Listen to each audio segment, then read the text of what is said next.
sampai mengilhami bagaimana Panglima ABRI ingin membentuk tentara cyber. Oh, ini kan luar biasa. Nah, oleh karena itulah momentum bagi generasi muda, tolong studi serius, belajar betul-betul tentang teknologi mutakhir itu supaya kita mampu menangkalnya, gitu loh. Nah, kalau kita nggak ngerti itu, kita selamanya jadi mahhobi terus. Paling banter naibul fa'il kan tetap bengep, ini loh. Padahal masa depan bangsa ini kita ketahui semuanya, hampir semua pejabat negara ini bilang ada bonus demografi, yaitu sunatullah sih. Bonus demografi itu saya dulu sendirian, tahun 81 punya istri, tahun 83 tambah punya anak satu, kan bonus itu. Tahun 91 anak saya menjadi 4. Nah, jadi saya untung atau bati 2, ya. Dan punya anak banyak itu kan disunahkan Rasulullah sepanjang, gitu loh, sepanjang. Wal yahsal ladina law taraku min khalfihim dzurriyyatan dhi'afan khafu 'alaihim falyattaqullaha wa yaqulu qawlan sadida. Jadi berkeluarga berencana itu tidak hanya membatasi jumlah, tetapi lebih mengatur kualitas. Betul. Nah, mesti terjadi bonus demografi. Jadi peta kependudukan itu tidak ada yang lurus kayak botol begini, enggak ada. Mesti kayak piramid. Yang pol lebih sedikit, yang kecil lebih banyak. Di negara-negara yang sedang berkembang kayak kita ini, kecuali di Singapura, di Perancis, dia mengalami kesulitan karena pertumbuhannya acak. Bahkan kalau Anda mau pindah menjadi penduduk Perancis gampang asal punya skill. Giring bal sudahlah, rong jam rano sing sok rebut jadi penduduk Perancis, langsung dikirim ikut Piala Dunia. Dia menuntut skill. Silakan ada imigran ke sini asal punya kehebatan. Nah, ini di awalnya apa ya? Realitasnya menatap tantangan hidup dari satu masa ke masa yang berikutnya mesti kita dituntut punya kelebihan. Jangan harap kita bisa eksis ketika kita tidak punya kelebihan apa-apa. Itu sejarah kemanusiaan semuanya begitu. Lihat para nabi dan para rasul, semuanya diberi mukjizat. Bukankah mukjizat itu kelebihan di zamannya? Ini real itu. Jadi jangan kita hanya kalau mengajar sekolah anak-anak ini loh tandanya Nabi Rasul punya mukjizat ini, tetapi mengapa mereka harus diberi mukjizat oleh Allah? Ini yang perlu ditanamkan kepada murid-murid kita. Kita salahnya itu hanya suruh mukjizatnya Nabi Musa apa, mukjizatnya Nabi ini, itu kesalahan menurut saya. Harus dipahamkan generasi muda, mengapa para nabi dan rasul mesti diberi mukjizat. Substansinya untuk menang menjadi tokoh yang ditakuti harus punya kelebihan. Ketika tidak, no way. Sudah. Perjalanan berikutnya, Al-Maghfurlah Mbah Wali Joko punya kelebihan. Beliau santrinya Kanjeng Sunan Kalijogo. Setelah dianggap ilmunya cukup lebih, artinya mampu menatap masanya, diutus beliau sampai ke sini. Dan ternyata berhasil. Ini contoh. Jadi saya minta generasi muda itu mempelajari sejarah, jangan hafal tahun-tahunnya saja, tetapi mengapa itu terjadi. Ini yang lebih penting. Maka saya tadi katakan, jangan hanya pengertian hijrah secara maknawi, tapi mengapa Rasulullah itu harus hijrah. Bahkan ketika itu di Mekah sumber kemakmurannya sudah muncul. Apa? Sumur Zam-Zam menjadi pusat keramaian kota. Sampai hari jutaan jamaah haji tidak pernah habis sumur itu disedot. Sejak zaman Rasul sudah begitu. Jadi sumber daya alamnya sudah sangat menjanjikan. Tetapi kenapa beliau harus hijrah?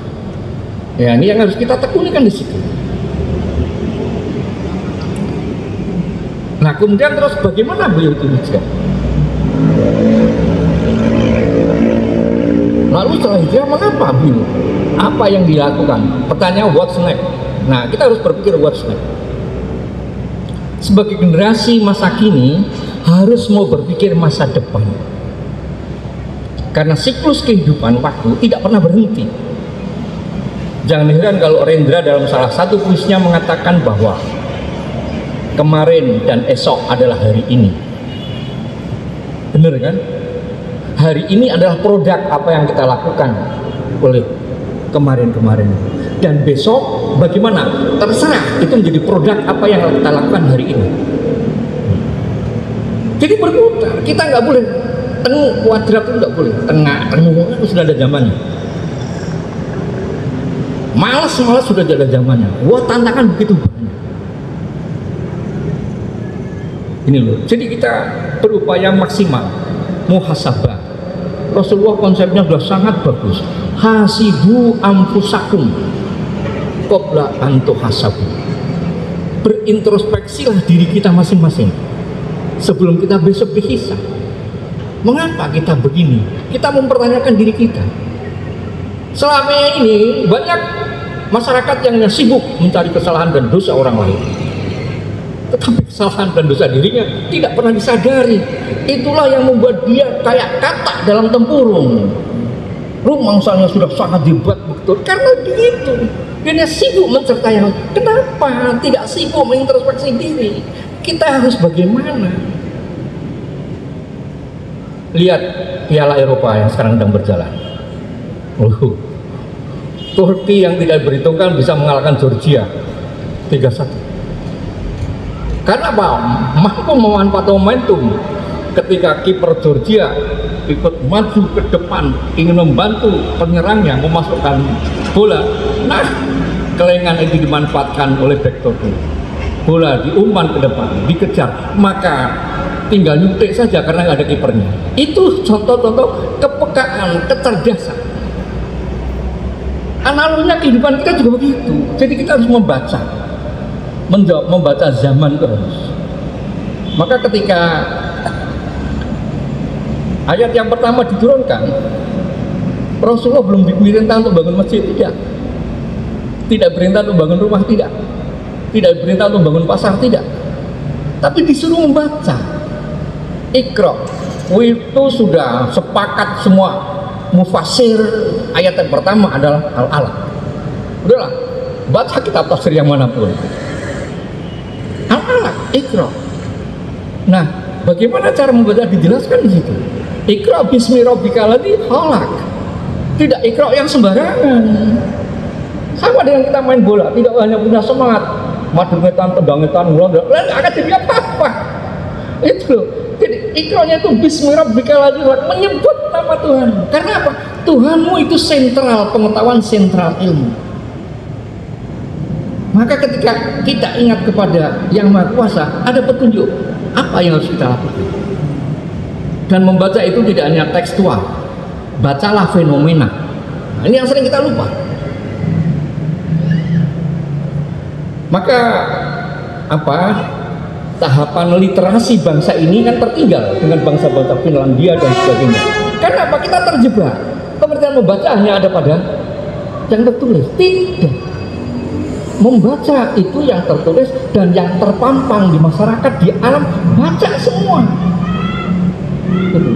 Bukankah Allah mengatakan afala yanzuruna ilal ibili kaifa khuliqat?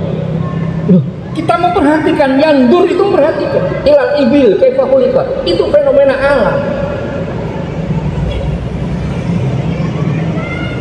Apabila sama kaifa rufiat, fenomena alam. Saya kemarin malam 1 Muharram di Kaliwungu, saya potret langit di Kaliwungu ketika malam 1. Berubah keindahannya luar biasa karena waktu itu terjadi proses tadarusan di semua masjid Kaliwungu. Betul, tidak main-main. Jadi ada kontak psikologis kita, spiritual kita dengan Allah Subhanahu wa taala. Dikabulkan. Enggak, ini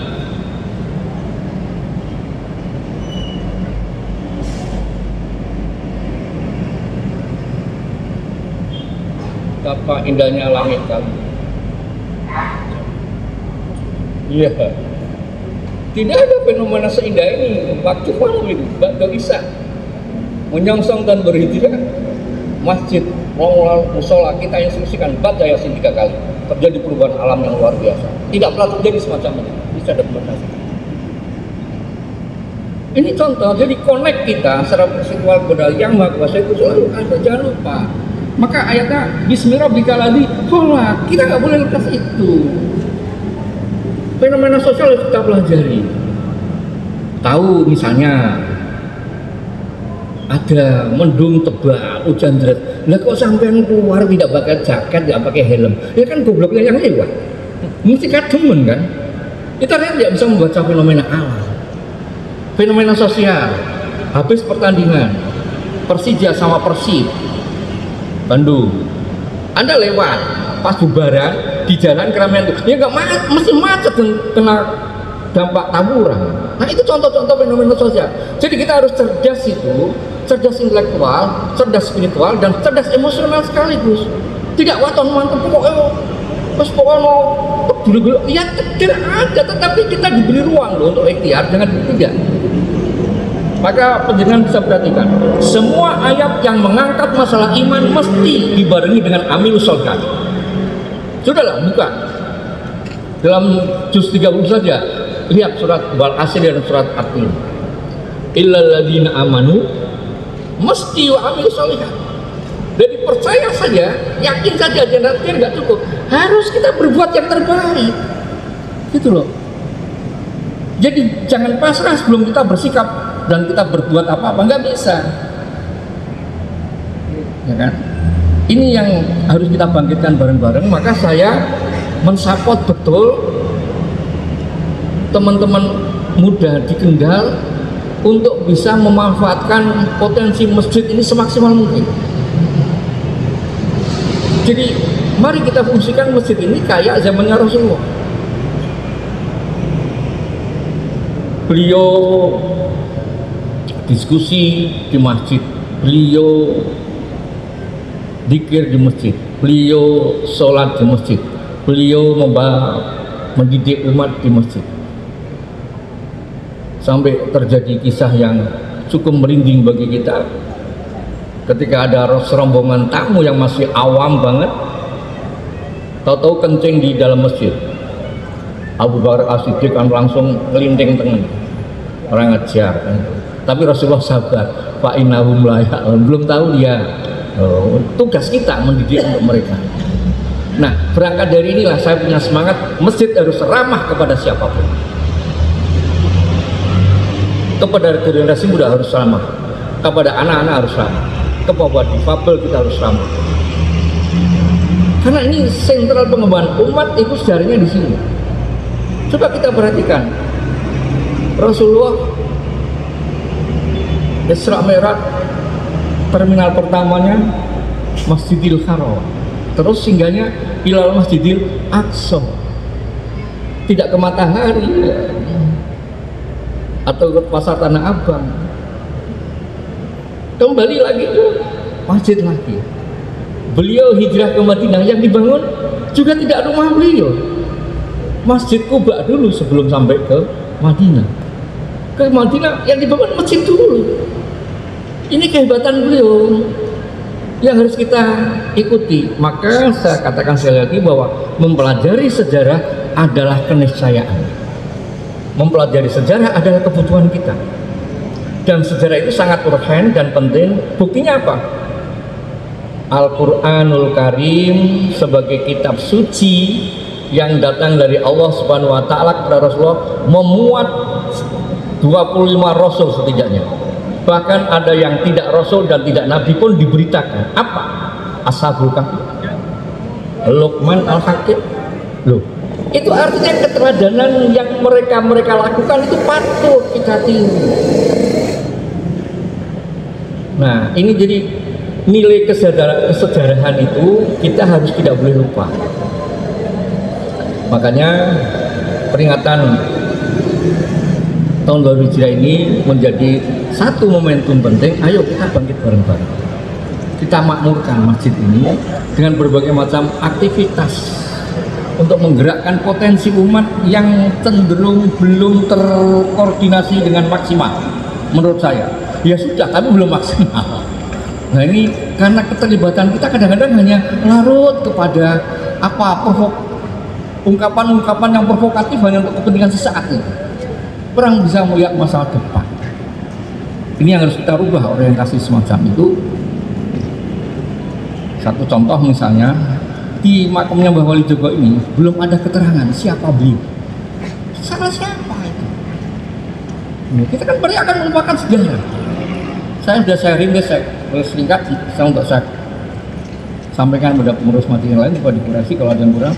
Mungkin secara singkat, sehingga peliharaan banyak sekali sehingga beliau-beliau tidak usah bertanya siapa dan siapa, secara besar. Nah kita ikut apa yang ditampilkan oleh Al-Quran. Nabi diceritakan, Nabi Musa diceritakan di dalam beberapa surat, Nabi Yusuf ada surat khusus, Siti Maryam ada surat khusus. Loh, ini urgensi supaya orang itu mengerti. Jadi sumber utamanya Allah Subhanahu Wa Taala. Kita membantu mereka mengerti dari sumber kita yang ada di sini, kan begitu caranya. Nah, refleksi-refleksi itu yang sering dilupakan oleh kita sekalian. Ayo kita bareng-bareng. Orang terlalu sering terjebak dengan pemikiran yang sangat saklek banget.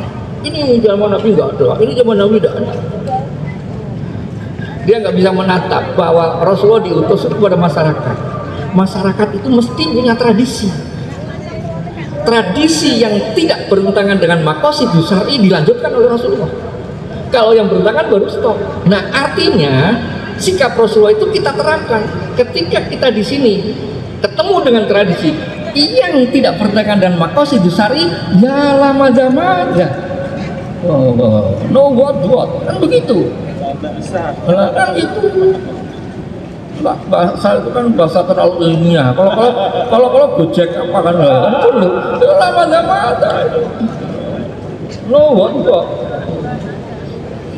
Ini yang menjadi penting kita. Jadi orang tidak pernah mampu menatap isi gitu ya. Ya tampilan formalnya saja. Ini yang kasihan. Kalau begitu agama ini menjadi kering. Tidak ada kultur, tidak ada tradisi Islam. Ya karena sadar.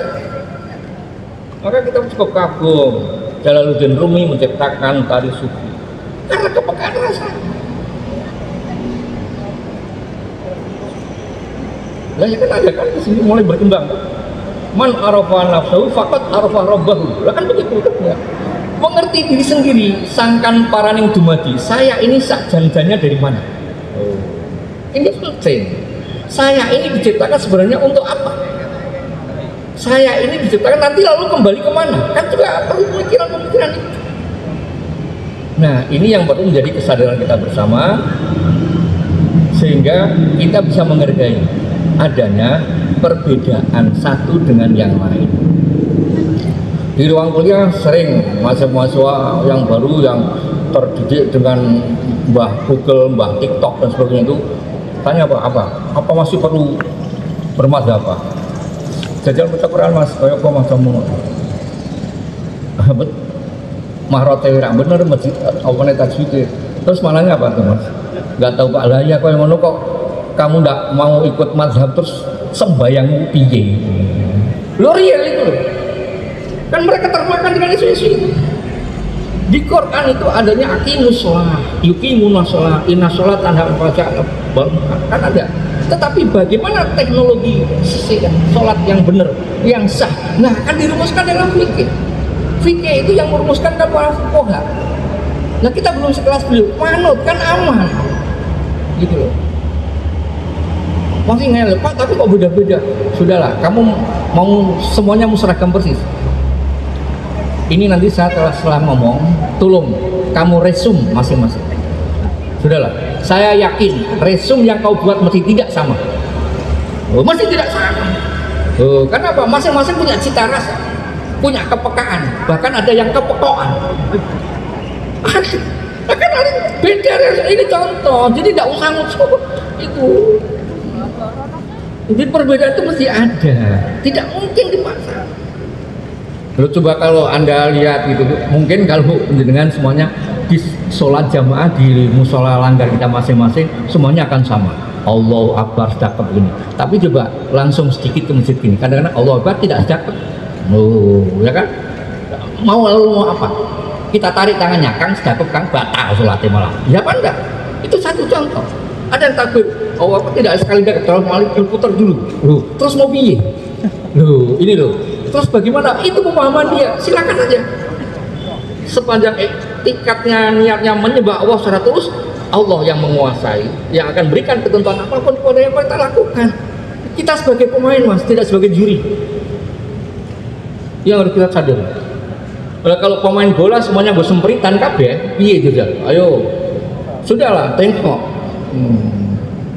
Kesebelasan Masjid Agung Kendal, semua pemain diberi sempritan. Wah, ini contoh-contoh bahwa kita itu tadi saya katakan pelajari, tidak hanya yang tekstual, pelajari fenomena sosial, pelajari fenomena alam. Sosial itu kita bisa think globally and act locally. Wawasan kita harus dibuat jembah, tetapi action kita sesuai dengan kondisi yang ada di depan kita. Kita mau hiking naik ke puncak Gunung Merapi, masa jalannya dari sini jangan terus belok yuk kesasar malah kan. Yang kita lihat apa yang ada di depan kita kan gitu. Tapi tujuan kita di sana. Jangan terus jangan terus gitu loh. Ini contohnya beberapa hal yang harus kita perhatikan. Moga-moga yang dirintis oleh pengurus karisma baru ini bisa mendapatkan respon positif dari generasi muda untuk memberikan sumbangsih aktivitas kemakmuran masjid ini. Tidak salah ada karisma, kesebelasan karisma, tim voli karisma, dan pakaian muslimat itu pakai untuk voli juga tidak mengganggu kok. Buktinya si Megawati bisa jadi pemain profesional di Korea juga. Semetannya itu cepat karo net begitu. Dan aku sih macam Pak Rono. Ini contoh. Jadi sebenarnya tidak halangan itu, tidak ada gangguan itu loh. Ini kan pemain voli kita kan banyak yang udah punya pakai busana muslim. Itu contoh. Jadi bagaimana kita mengadaptasikan ketentuan syar'i dengan perkembangan global tanpa harus dilanggar. Ini yang dapat saya sampaikan. Jadi Rasulullah berhijrah itu ada sebabnya, ada teknisnya yang bagus, dan ada tujuan yang dibangun. Antara lain beliau selalu mengutamakan tempat-tempat ibadah sebagai sentral pembinaan umat dan sentral pengembangan peradaban Islam. Semuanya dari masjid. Al-Azhar, universitas tertua di dunia, bermula dari pelajaran-pelajaran di masjid. Lalu peminatnya banyak, berkembang.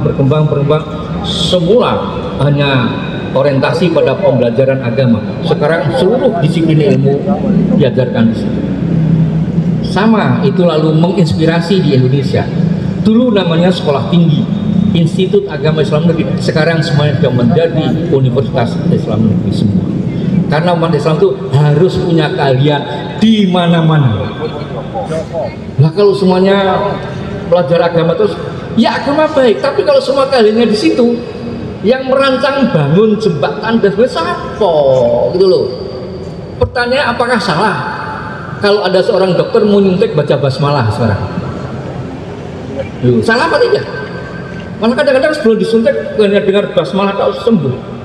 Ini contohnya. Jadi makanya semboyan NU itu, NU tidak kemana-mana, tetapi ada di mana-mana. Ada di mana-mana itu apa? Profesionalitasnya beragam, keahliannya beragam, posisinya beragam, tempat tinggalnya tidak hanya di Kendal. Silakan ke Papua, ke mana, diisi itu loh. Ada di mana-mana. Tidak bisa ngatur negaranya satu kementerian, tidak bisa. Kita tidak kemana-mana. Apa akidahnya? Ahlussunnah, An-Nahdliyah, dan ideologi negara, Pancasila, udah selesai. Itu nggak kemana-mana. Kita tinggal misi kok sekarang. Jangan mulai nol lagi. Nah ini Nah, lalu kita dituntut meningkatkan potensi yang dimiliki oleh generasi muda kita. Itu yang dapat saya sampaikan sebagai pemicu gitu loh kepada teman-teman. Itu saya kalau dianggap provokator ya nggak apa-apa lah, daripada dianggap orang yang anteng, ya kan. Yuk. Mari kita berdoa bersama, munajat kepada Allah memasuki tahun baru Hijriah 1446 ini. Kedepannya kita menjadi lebih baik dalam segala sektor kehidupan umat Islam dimanapun, termasuk di Kendal ini. Ala hadiniyatis sholihah. Al-Fatihah. A'udzubillahi minasyaitonirrajim. Bismillahirrahmanirrahim. Alhamdulillahirabbil alamin. Arrahmanirrahim. Maliki yaumiddin. Iyyaka na'budu wa iyyaka nasta'in. Ihdinas siratal mustaqim, siratal ladzina an'amta 'alaihim ghairil maghdubi 'alaihim waladdallin. Amin amin amin. Allahumma ya Allah, inna nas'aluka ilman nafi'a wa amalan mutaqabbala wa rizqan halalan thayyiban wasi'a mubaraka. Allahumma inna nas'alukal huda wat tuqa wal afafa wal ghina wa husnal khatimah. Allahumma ij'alna wa auladana wa dzurriyyatana wa talamidana wa man hadara fi hadzal majlis min ahlil ilmi wa ahlil Qur'an wa ahlil fikri wa ahlil ibadah wa ta'ah, wa la taj'alna wa iyyahum min ahlil ghair wa syarri wa tughyan wal ma'siyah. Innaka ala kulli syai'in qadir. Rabbana atina fid dunya hasanah wa fil akhirati hasanah wa qina adzabannar. Bi fadli subhana rabbika rabbil izzati amma yasifun wa salamun alal mursalin walhamdulillahi rabbil alamin. Taqabbalallahu minna wa minkum, taqabbal ya amin.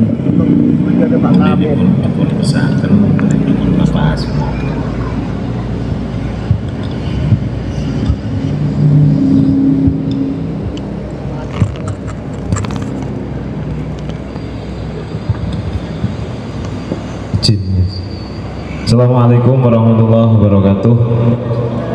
Bismillah, alhamdulillah, wa syukru ala nikmatillah, la hawla wa la quwata illa billah. Hasantukum bil hayyil qayyumil ladzi la yamutu abada, wa tafatu ankum su'a bi alfi alfi, la hawla wa la quwata illa billahil aliyil azim. Amba batu ingkang kinurmatan para alim, para sesepuh, wabil khusus dumateng Kiai Haji Yasrul Thohir MPDI selaku Ketua Umum Takmir Masjid Agung Kendal yang telah memberikan wejangan selaku keynote speaker pada kegiatan malam hari ini atas nama